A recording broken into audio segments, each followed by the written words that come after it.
morning friends. আপোনাৰ 5টা post category বাবে পোষ্ট ওলাইছে টোটাল 20 ভ্যাকেন্সিজ আপোনাৰ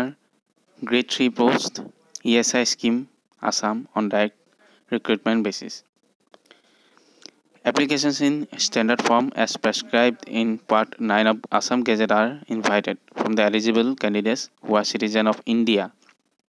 for filling up of the following grade 3 posts under ESI scheme Assam on direct recruitment basis. এটা আপোনাৰ post কেটা অসমত ওলাইছে যদিও অল ইন্ডিয়া বেসিস আপোনালোকে এপ্লাই কৰিব পাৰিব। ইয়াত চাওক আপোনাৰ প্ৰথম ফাৰ্মাচিষ্টৰ পোষ্ট স্কেল অফ পে 14000 পৰা 49000 গ্ৰেড পে 7600 চাৰিটা পোষ্ট আছে EWS দুটা আনৰিজাৰ্ভ দুটা MOBC OBC এটা Staff nurse 14000 পৰা 49000 6800 grade pay 3টা post EWS এটা OBC MOBC দুটা ANM 14000 to 49000 grade pay হল আপোনাৰ 6200 5টা post EWS দুটা unreserved দুটা MOBC OBC এটা lab technician 14000 to 49000 grade pay 5600 দুটা পোষ্ট EWS এটা MOBC OBC এটা আৰু লাষ্ট টাইম ড্ৰেছাৰ 14000 পৰা 49000 5000 হল গ্ৰেড পে নাম্বাৰ পোষ্ট 3টা আনৰিজাৰ্ভ 3টা আৰু OBC MOBC 3টা দেখিছে এতিয়া ইয়াত চাওক নোট এটা দিছে 30% women reservation will be calculated as per rule অৰ্থাৎ 30% womenক ৰিজাৰ্ভেশন দিয়া হৈছে ইয়াৰ চাইলে physically handicapped candidate will be given as per government rule physically handicapped কিছুমান rule আছে সেই হিচাপে তেওঁলোকে এপ্লাই কৰিব পাৰিব তেওঁলোকে পাব এজ দিয়া হৈছে 18 years পৰা 44 years লৈকে as on 1/1/2020 মানে জানুৱাৰী 1 তাৰিখত যদি আপোনালোকৰ 44 yearsৰ above হোৱা নাই তেতিয়াহলে আপোনালোকে এপ্লাই কৰিব পাৰিব আপাৰ এজ লিমিট ৰিলেক্সেশন 5 years দিয়া হৈছে SC ST বাবে আৰু 3 years MOBC OBC বাবে এডুকেশন কোৱালিফিকেশন দিছে এটো চাওক ফাৰ্মাচিষ্টৰ বাবে candidate must have passed SSLC অৰ্থাৎ হায়াৰ সেকেন্ডাৰী পাছ হ'ব লাগিব সায়েন্সত examination with diploma in pharmacy from government recognized institute and must be registered as pharmacist under Assam Pharmacy Council এই দুটা কন্ডিশন আপোনালোকৰ লগত দিছে হায়াৰ সেকেন্ডাৰী পাছ হোৱাৰ উপৰি ডিপ্লোমা ইন ফাৰ্মাসি থাকিব লাগিব যিকোনো গভৰ্ণমেণ্ট ৰিকগনাইজড ইনষ্টিটিউট আৰু তাৰ পিছত ৰেজিষ্টাৰ্ড হ'ব লাগিব আপোনাৰ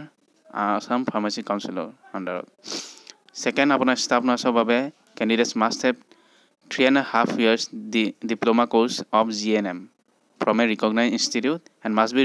registered under Assam Nursing Council ইয়াতো ৰেজিষ্টাৰ্ড হ'ব লাগিব আপোনালোকে Assam Nursing Council আন্ডাৰত ANM ৰ বাবে আপোনাৰ 1.5 years diploma course হ'ব লাগিব ANM আৰু ইয়াৰ উপৰি ৰেজিষ্টাৰ্ড হ'ব লাগিব Assam Nursing Council আন্ডাৰত lab technician ৰ বাবে candidates must have passed higher secondary or equivalent examination with diploma of pathological laboratory technician from government recognized institute ইয়াত আপোনাৰ laboratory technicianৰ আপোনাৰ যিটো ডিপ্লোমা আছে হেতু আপোনাৰ থাকিব লাগিব ড্ৰেছাৰ এটো আপোনাৰ হাই সেকেন্ডাৰী পাস বা ইকুইভ্যালেন্ট এক্সামিনেশন আৰু experience in dressing in the hospital for a minimum period of 5 years আপোনাৰ 5 years experience যদি আছে তেনহ এপ্লাই কৰিব পাৰিব how to apply the candidates should apply along with the self-attested copies of all necessary documents as mentioned above with valid employment registration card আপোনালোকৰ যিখিনি documents আপোনালোকে দিব submit কৰিব তা জেৰক্স কপি দিব লাগিব আৰু এমপ্লয়মেন্ট ৰেজিষ্ট্ৰেচন কাৰ্ডৰ আপোনালোকে দিব লাগিব Each applicant must be accompanied with 2 copies of recent passport size photo 2 copy photo দিব লাগিব 1 copy নহয় 2 copy serve address 5 rupees stamp envelope and a character certificate from gazetted officer head of education institute last attended head of department last work এটা আপোনালোকে দিব লাগিব আপোনালোকৰ 5 টকাৰ envelope এখন দিব লাগিব 5 টকা স্টাম্প মাৰা এনভেলপ এখন দিব লাগিব লগতে আপোনালোকৰ character certificate এখনো দিব লাগিব EWS candidates should submit income and assets certificates issued by the employment authority along with the application form EWS candidate আপোনালোকে ইনকাম সাৰ্টিফিকেট দিব লাগিব এসএস সাৰ্টিফিকেট লগতে দিব লাগিব আৰু যিটো আপোনালোকে পোষ্টত এপ্লাই কৰিব সেইটো আপোনালোকে বোল্ড লেটাৰত লিখি দিব লাগিব ওপৰত আৰু যদি আপোনালোকে অলৰেডি গভৰ্ণমেণ্ট ডিপাৰ্টমেণ্টত ক'ৰবাত কাম কৰি আছে তেনেহ'লে প্ৰপাৰ চেনেল দি পেলাইহে আপোনালোকে এপ্লাই কৰিব লাগিব আৰু এতিয়া হ'ল এড্ৰেছ ক'ত আপোনালোকে পঠাব office of the administrative medical officer ESI